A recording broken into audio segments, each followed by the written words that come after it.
Hello, everybody. It's John Browning with the Building Your Life podcast, back again here for another episode. And we have an incredible guest with us here today, Coach Carroll. You just finished up a book. You're on your book tour, right? That's right, man. All right. Very cool. So, nobody can introduce you better than you. So, tell us a little bit about you, what you do, why you do it, and tell Yeah, us a little man. bit about your book. Yeah, man. Thanks for having me on. Published a new book came out in October called The Hunter Head Game, and the old world rewarded obedience, the new world demands killer instincts.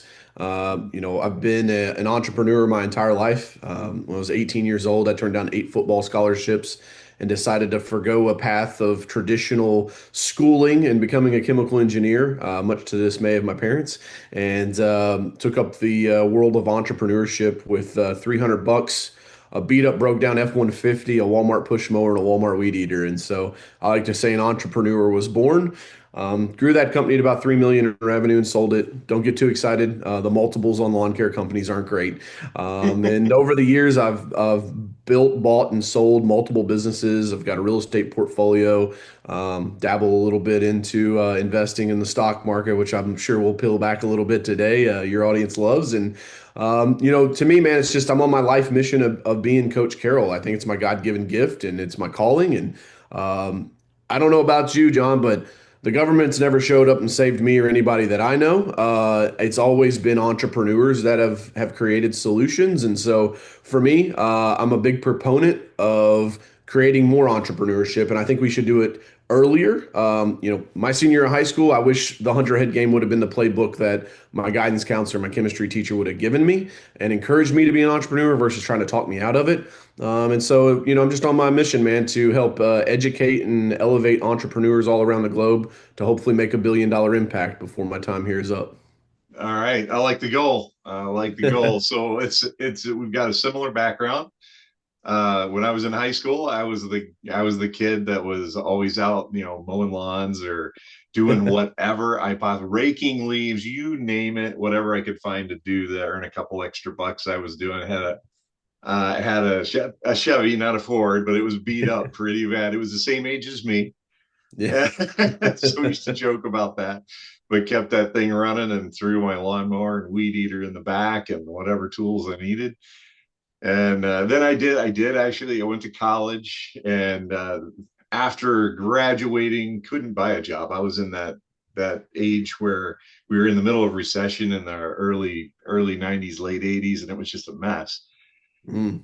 Finally got a job, picking up the phone on Wall Street and bringing people coffee. and that's and then spent a long time in corporate and watched things change drastically. We were just talking before we started the podcast that back when I started, it was all about bonds. I mean, yeah, people traded equities, they invested in equities, but a whole lot of it and a big part of the wealth management game was bonds, fixed Yeah. income. Whereas over the years, and as inflation cycles, when we went through all of that, it really has switched. And it's not even all about equity markets, there are other ways. And creating cash flows become, frankly, more difficult. But if you know what you're doing, it's not impossible. And it is absolutely imperative that you create that.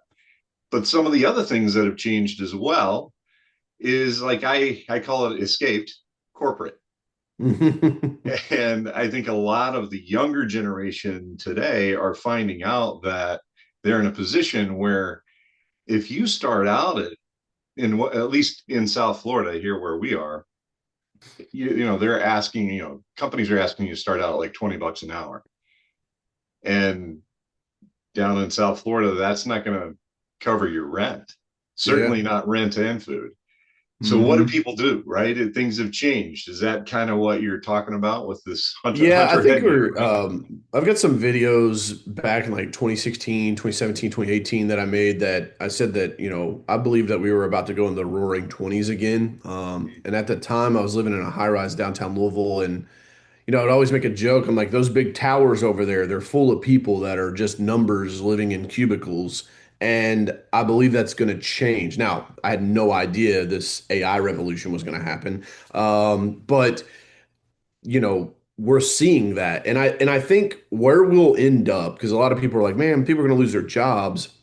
I think people are going to lose their jobs. However, I think you're going to see, instead of having one corporate career for 30 years in one location, you're gonna have multiple tastes of things. I call it multimodal income. And so for us, like I truly believe that, like, John loves fishing. Like, John's gonna figure out a way that I can go fishing on Wednesdays, but I just have to record myself and make content around it so that I have a YouTube channel so that I can do the brand deals that will pay me to go fishing, right, on Wednesdays. Mhm. I think that, there's also, you see this already a little bit, right? People are driving Uber, they're working multiple jobs. Now, I know people will hop in the comments, well, DJ, they're working multiple jobs because they can't afford to deal. I get that. But I'm also a huge proponent of, like, life has consequences and your decisions have consequences.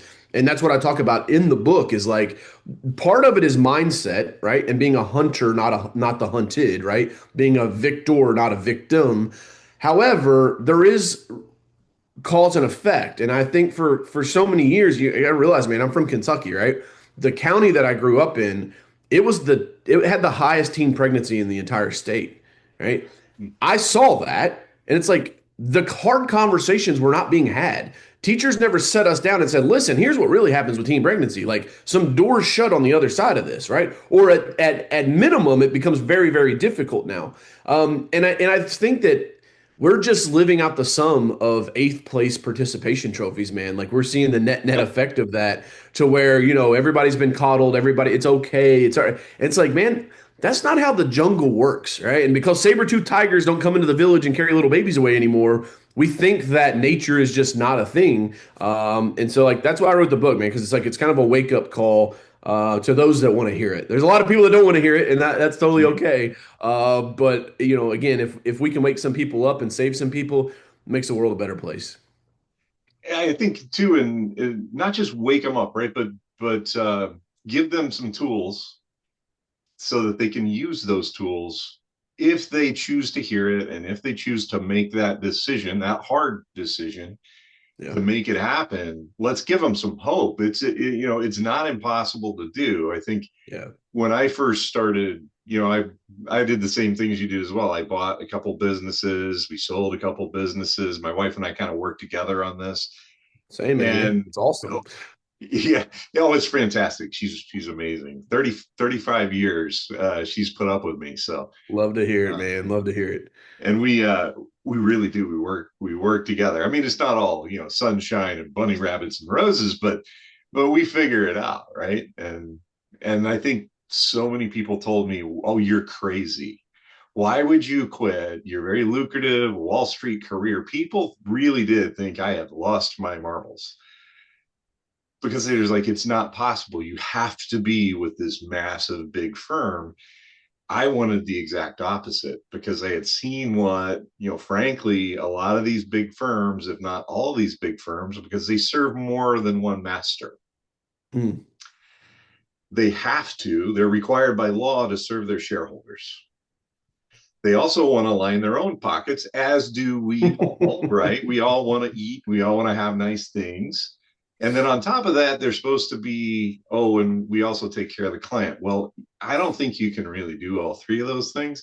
I want to make money like everybody else, but I wanted to be able to do what was right for my clients. I didn't want to be told, well, you have to sell or put people here because that's how the firm makes money. I just didn't want to do that anymore. And people thought I was insane. Yeah. And people said, you're gonna fail.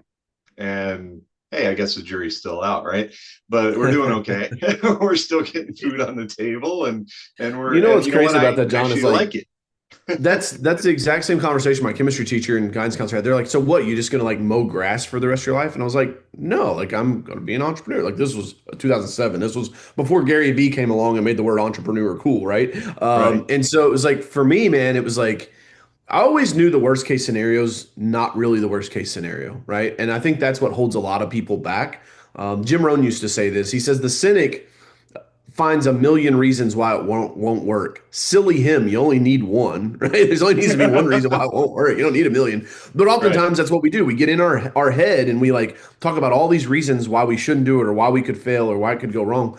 But oftentimes, if you change that thinking to say, is the worst case scenario really the worst case, right? What was the worst case scenario? I'm passing up some football scholarship. Okay, cool. So, like, maybe worst case scenario is like my college doesn't get paid for, but that doesn't mean I could never go to college. I could have went and failed miserably for 24 months. And then let me tell you, like any university will take a check if you'll write it to them. Okay. Like I could have went back to school. And so I think what the people in my life, my support system, and I talk about this inside the book. I call it the laughing hyenas, right? And so like you have to be very careful with the laughing hyenas because the laughing hyenas are scavengers. They have all the traits of a hunter, right? They have the teeth, they have the scent, they have the ability. They could be hunters, but they don't do that. They sit on the sidelines and they laugh and they pick at the bones that are left over by the true hunters.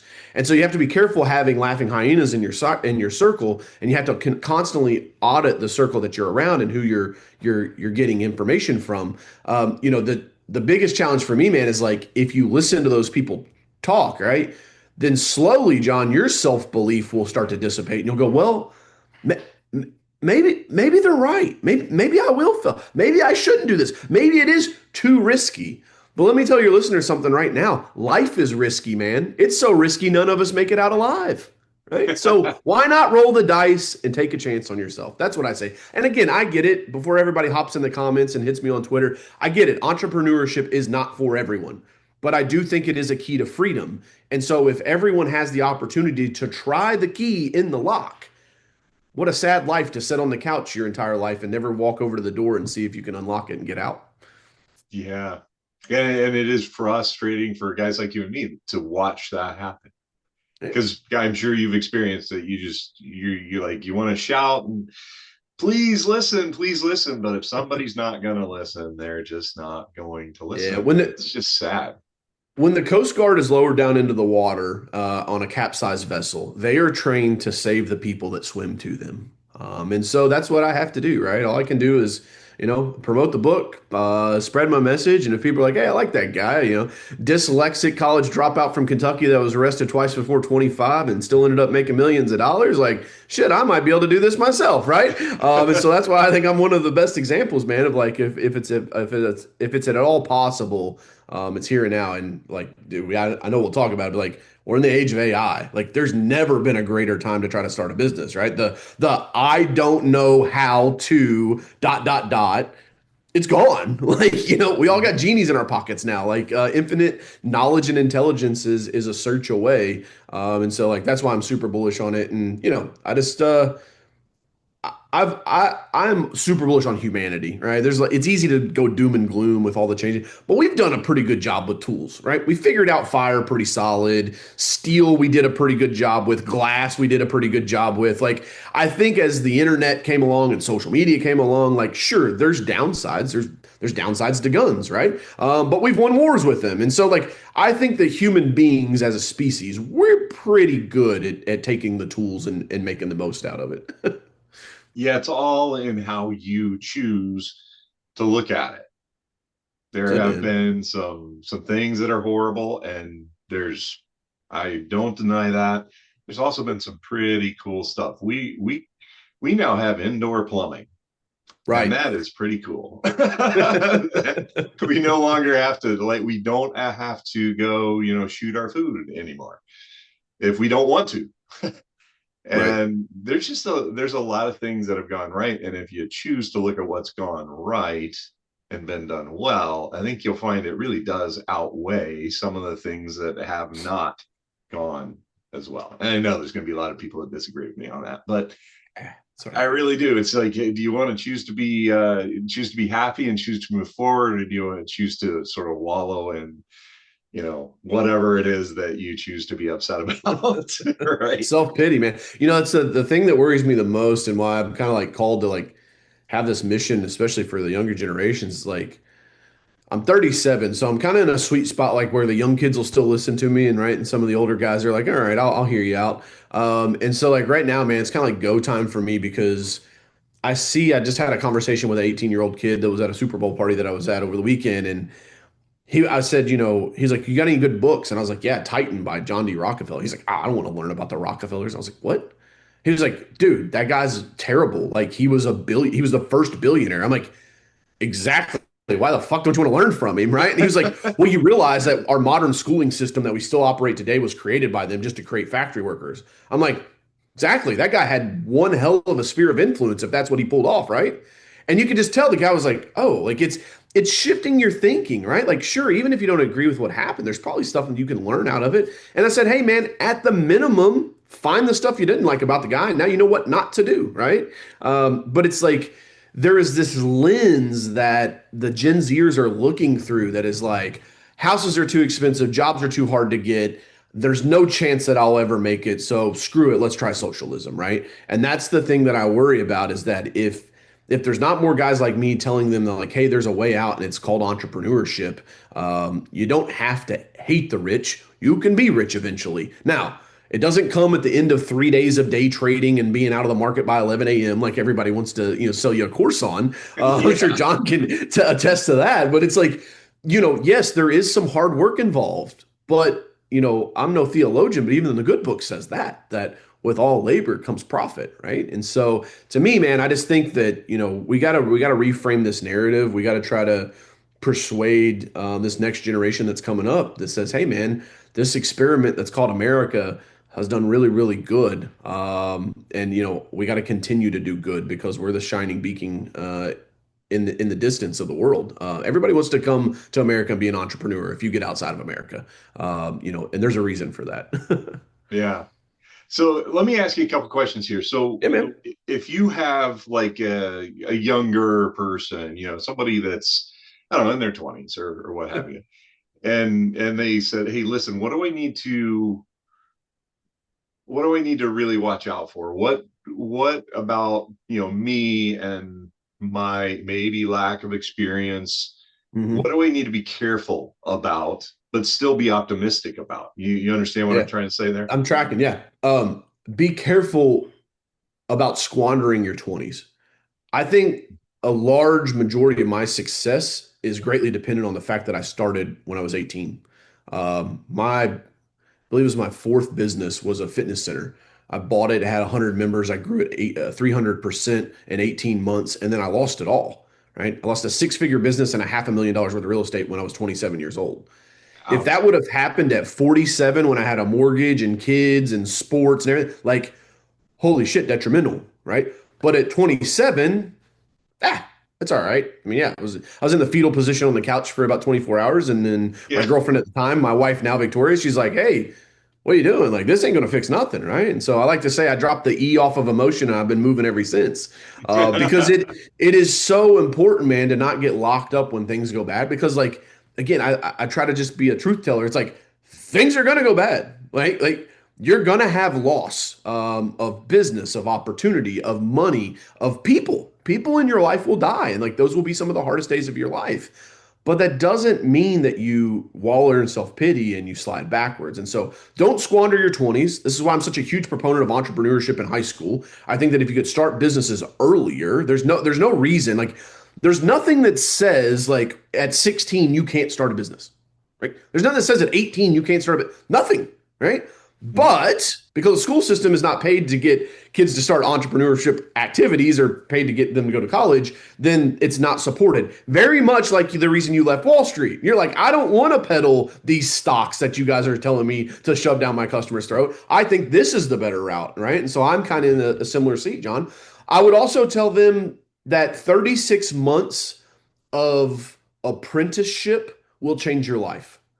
If you can find somebody that you align with that is in the same vertical or industry as you, and you can spend 3 years of your life with that person, even if you have to pay them, even if you have to work for free, do it. It will change your life. One of the best things I ever did at the age of 20, I hired a sales coach. I paid him $6,000.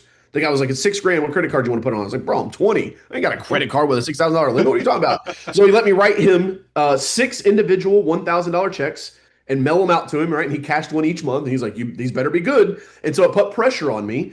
And the stuff that I learned from that guy, I mean, it still comes up every day of my life today. It's show up on time. It's do the right thing. Always be truthful. Play the long game, not the short game. And then all the sales tactics that he taught me about, cold calling. I'm a big proponent of picking up the phone, man, and making cold calls. It's easier to do that now than ever because Gen Zers don't want to talk on the phone. So if you're a young cat and you're listening to this podcast, or if you're an older cat and you're listening to this and you got a grandson, you're like, he needs to hear this guy. Forward him this podcast after you go leave John a review, so that he can get this thing in front of more people. So yeah, would be my tips, man. Find a mentor, find an apprenticeship that you can fall into, and don't squander your 20s. Yeah, I like that. And I think like you shared, right? Yeah, you didn't like everything hasn't been sunshine, rabbits and bunny rabbits and all that. And it's been hard. There's no we're neither one of us here on this podcast are saying it's easy. You've got to do the work and you will. If you don't fail, then something's wrong. You're lying to yourself or Yep. somebody's like giving you too big of a safety net or something like that. But I think Tony Robbins, I forget what his rule is, but he's like, you give yourself a 30-second rule, and maybe something's a little bit worse than that. So maybe you give yourself a 3-day rule, whatever your rule is, but make it a rule. I'm Yeah. going to be upset. Give yourself space to be upset. That's all right because Yep. it, It's okay it to grieve. stinks, right? Yeah. And It's okay to grieve. then I like that. Drop the E out of emotion and get Been in moving ever motion. since, man. That's a really good one. I'm going to use that. Those are uh, Yeah. those are old coachisms. I'll tell you my mantra. It's been my mantra the entire. I started my Coach Carroll personal brand in 2015 online. We reach about 2 million people a year now. Is hustle? It's worth it, right? And it's hustle, period, because like that's the first part, right? Nothing comes without work, and if someone's promising you that, they're probably just trying to sell you a course. Hustle, period, it's worth it because if you hustle for a reason for a season, it's always worth it. Hustle for a reason for a season. That's right. And I think part of getting experience and part of starting, like Nike says, just do it, just start. Yep. Yep. Part of starting is that you will go down the wrong path. Yeah. You're gonna learn something. Maybe you learn it the wrong way. You're gonna try something. You're gonna fail. You're gonna learn not to do it that way. You're gonna do it a different way. The great thing about AI is, and I'm the first one to warn people, about AI, is that it's not always right. You have to put the right input in. You've got to ask the right questions. You've got to know enough about your subject matter, which, by the way, often comes from another actual person helping you know enough about that to ask AI. And suddenly you can become better than that person was because they taught you the questions to ask and the way to ask the questions. So it's Yeah. not that the old dogs, at least I hope not like the old dogs are worthless. That experience is worth a lot. Yeah. The way that I can use AI as opposed to the way my 30-year-old son can use AI is way cooler. And he's like, "Oh, how do you know to even ask that?" Well, I've just done it. So Yeah. experience matters. If you're a 50-year-old and you get laid off because of AI or because of something else, which is, by the way, likely, as you mentioned, to happen, wallow in it for a couple days, be upset about it. That's okay. But then start to realize the possibilities based on everything you've learned for the past 30 years. Yeah. Now, plug that into AI, decide what you like to do. Because guess what? You don't have to do what you don't like to do, possibly. Hmm. Like you said, if I like to fish, maybe how can I make money fishing? That's right, man. And you And can you're like, ask oh, you AI, can't right? do that. Give me 15 ways that I could make money with this hobby. John, I want to touch on something that I think is super important, man. It's like, I've built an AI platform called Alley. And in that process, I got on ChatGPT in November of 2022. Having a marketing agency is one of my businesses for a decade. I said, man, if this thing can make creative content, it's a game changer. That's like one of the biggest costs in an agency, right? So Mm-hmm. I said, draw me a picture of a family standing in front of a house, and as it's loading down the screen, their faces are melting, their fingers are real long. I was like, okay, it's not there yet, Yep. but one mantra I live by is that technology is undefeated. Okay, and so I knew that this thing was coming, and so We hopped on the bandwagon. Fast forward to today, and Allie is identifying anonymous website visitors. She's answering phone calls. She's doing 80% of the work inside of our marketing agency now from a creative standpoint. And I'll tell you, there is this phenomenon that's happening right now that really has only came out like within the last 6 months. There's a platform. A lot of people now know Claude because they saw the Super Bowl ads, right? That like made fun of ChatGPT, and ChatGPT's had ads coming. I've been speaking on this book tour and I've been asking people like who in here knows Claude? Very few people in each room. A lot of people just woke up to it. I'll give you guys a quick history of like who this is, where this other platform. There was a group of people inside of OpenAI, and when Sam Altman wanted to take ChatGPT 3.5 public, these group of people said, "Hey, it's not ready. This thing is kind of going off the rails. It's like telling people to commit suicide. It's creating images that aren't appropriate. Like it's not ready. The guard safes aren't there, or safeguards aren't there."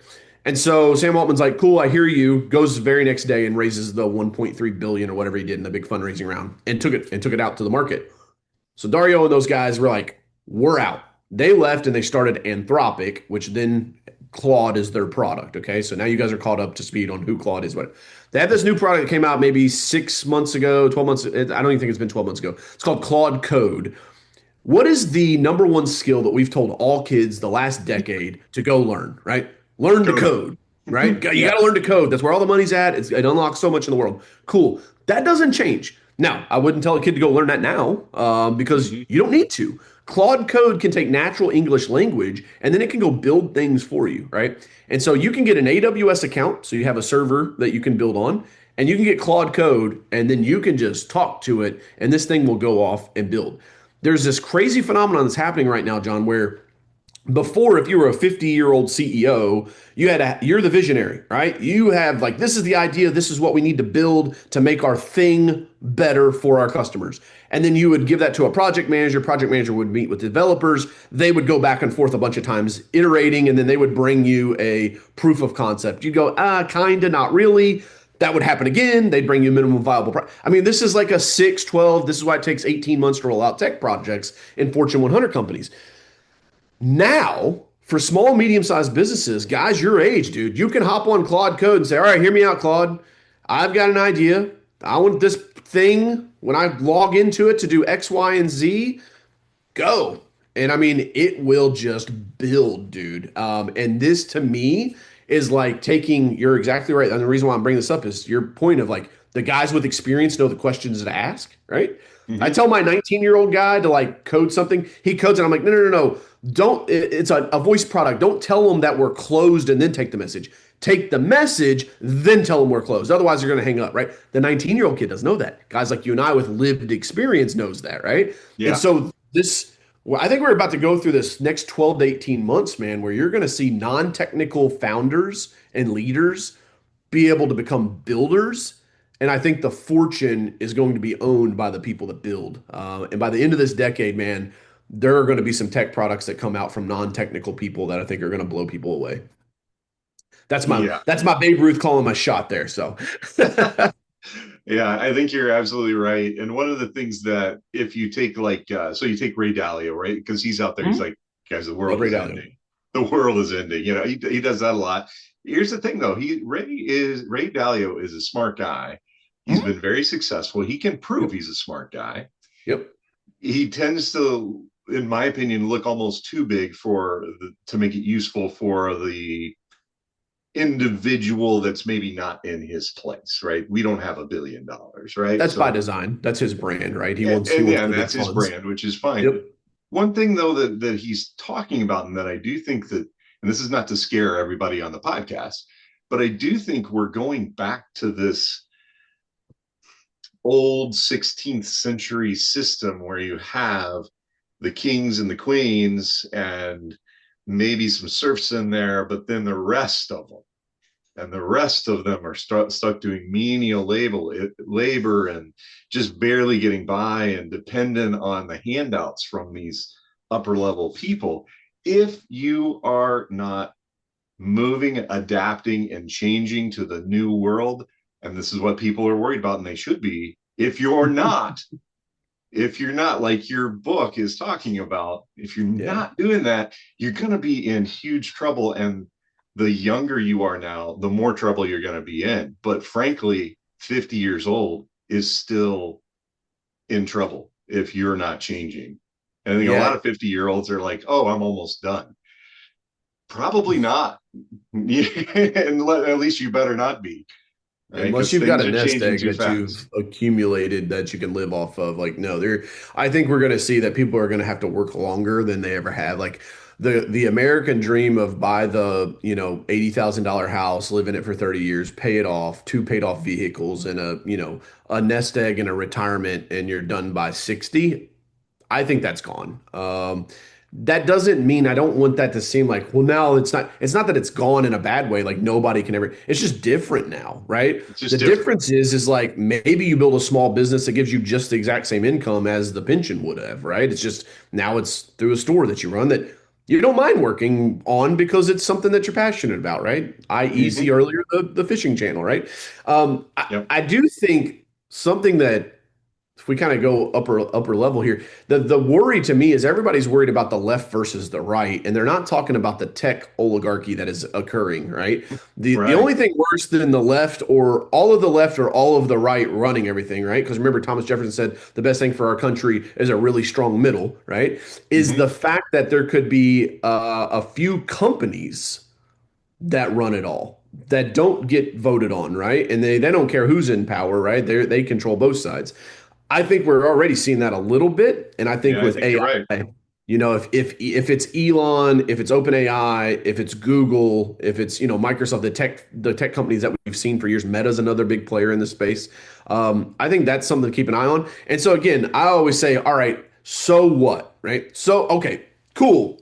Who am I? Like I'm going to get my spear and march to DC and change? No, probably not going to happen, right? So what do you do about it? Okay. So what? So what do you do about it? Okay. So what? So what do we do? I think that if you go back to the days of the kings, the queens, and the serfs, what was the next? If we're going to be all be commoners, what's the highest level of a commoner I can be? And that's a proprietor, right? You don't hear this word anymore. You don't Mm-mm. hear self proprietorship, right? People know LLCs. You start a business, it's an LLC, it's an S corp, whatever. But self proprietorship has like kind of fallen out of the lexicon of the American people, right? Entrepreneurship's kind of taken over. But being a self-proprietor is that's how the economies used to work, right? You were a Yeah. blacksmith, you were, and then as we got technology, you were a welder, and your son became a welder because he worked for you and he learned all your things and he took the business over. I think that's where we're going. Now, you guys can argue in the comments whether that's good, bad, or indifferent. I don't think we get a pick on some of these things, We don't get but to pick. that's just That's the way right. the way life is. And so it's like figure out get in where you can fit in a sense, John. And I think that's why entrepreneurship is so powerful. And again, that's why I wrote the book, man. I think that if we can create more entrepreneurs, if we can teach the younger generation how achievable entrepreneurship is now, it was not like you said, man. The late '80s, early '90s, like you want to start a business, you had to go to this thing. And I know people maybe haven't heard of this before. It's called a library, right? You had to go to the library and check a book Right. out and read it and learn, right? Now Yeah. it's like, no, man, just download ChatGPT and ask it, hey, tell me all the things about X, Y, and Z. And within an afternoon, you've read the same information as several books because it's all distilled down. So, yeah, don't get me fired up here, man. Start talking about some of this stuff. Yeah, it's there to take, and it's sad, it's frustrating for guys like you and me to watch people who don't just reach out and pick it, pick the Yeah. fruit off the tree. It is there. Yeah. I Um, think you just have to, you got to own your results. I think that's a big life lesson, right? Like you're going to harvest what you sow, right? You're going to reap what you sow. And those that sow bountifully reap bountifully. I also think that you have to have a high level of resilience because life's going to happen. And then you also got to realize, man, that leaders live different lives than followers, right? And so do with that what you will. You can live your own life, but I do want to say one other quick thing, man. This book was 500 pages. It's only about 250 pages now. This thing was a 500-page manuscript that I've worked on over the past 10 years. I'm dyslexic. Okay. Editing this thing, I went through four different editors and like we would quit mid-project because it was just brutal for me. They're like, no, no, no, go write that chapter again. I'm like, I don't want to write that chapter again. It's good enough. Just ship it. Right. And so luckily, Tatiana, my editor that I finally worked with when we got this book done, she said, DJ, let me just write the chapter titles. Let's get your structure and then we'll force what you already have through it. And so we used Claude and ChatGPT to do the editing of these chapters. So it took my 500-page manuscript. Its guardrails would have had it had to use 80% of what I had. It had 20% variance to weave the chapters together and ask me questions and fill in stories. And so that's how I was able to get this book done. And so again, that manuscript's been sitting on my computer for a decade as I've just continued to add and add and add. And with the power of AI, man, I was able to bring this thing to life. So again, I don't care what your excuse is, right?